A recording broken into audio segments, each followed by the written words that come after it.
Messieurs, au Dans mon équipe cette semaine, on vous présente deux défenseurs qui seront du tournoi des Quatre Nations. Vous avez le choix entre Devon Toews et Mathias Ekholm. Évidemment, c'est des joueurs pour lesquels les statistiques offensives sont peut-être un peu moins importantes, mais tout de même, on constate un peu plus de points par match pour Devon Toews. Les deux ont un excellent différentiel depuis leur arrivée dans la Ligue nationale avec un plus 175 et plus 193.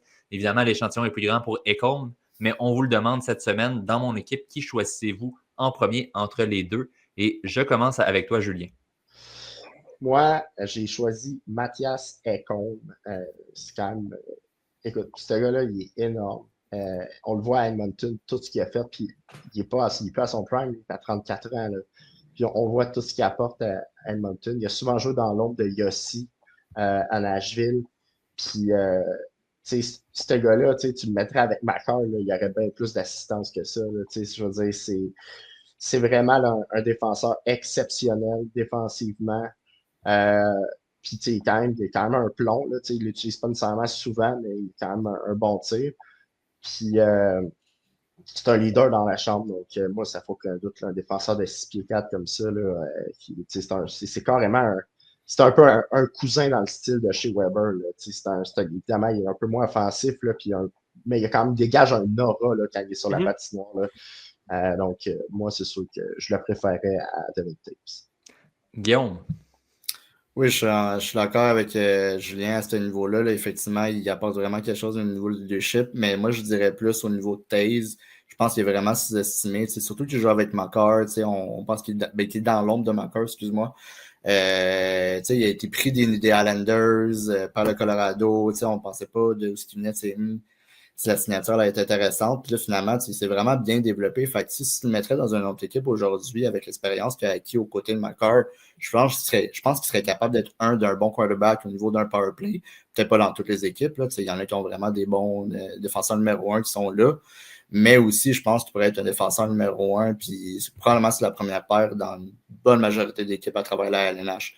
Donc, moi, j'irais avec Taze. Dans Team Canada, entre autres. Ah ouais. Exact. Hugo? Moi, j'y vais avec Mathias Ekholm aussi. Je crois que. Écoute, pour Toews, on ne peut pas le savoir parce qu'il n'a pas été dans un scénario encore où il a été le défenseur ressource pour une équipe. Mais Mathias Ekholm, on l'a vu immédiatement quand il est arrivé à Edmonton. Il y a eu un impact positif. Les Oilers ont commencé à remonter à la pente tellement que l'année d'après, après son arrivée, ils se sont rendus en finale de la Coupe. Mathias Ekholm est excellent.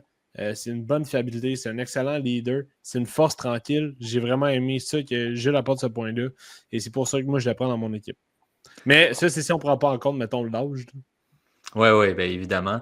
Malheureusement, Guillaume, tu vas être seul de ton côté ce soir. Donc, sans surprise, j'y vais avec Mathias Ekholm. Évidemment, encore une fois, peut-être le coup de cœur Edmonton a un petit impact dans mon choix, mais ça reste quand même, si je regarde, tu le disais tantôt, Julien a été dans l'ombre de Yossi, mais je regarde un gars comme Ryan Ellis quand il a été signé à Philadelphie. J'ai l'impression qu'il y a beaucoup de millions dans son contrat qu'il doit à Mathias Ekholm parce que les deux ont joué beaucoup ensemble. Il le faisait encore mieux paraître. Evan Bouchard, éventuellement, va devoir plusieurs millions de dollars à Ekholm pour le contrat qu'il va le gagner grâce à tout ce que Ekholm fait défensivement pour pallier aux lacunes défensives de ce type de défenseur-là.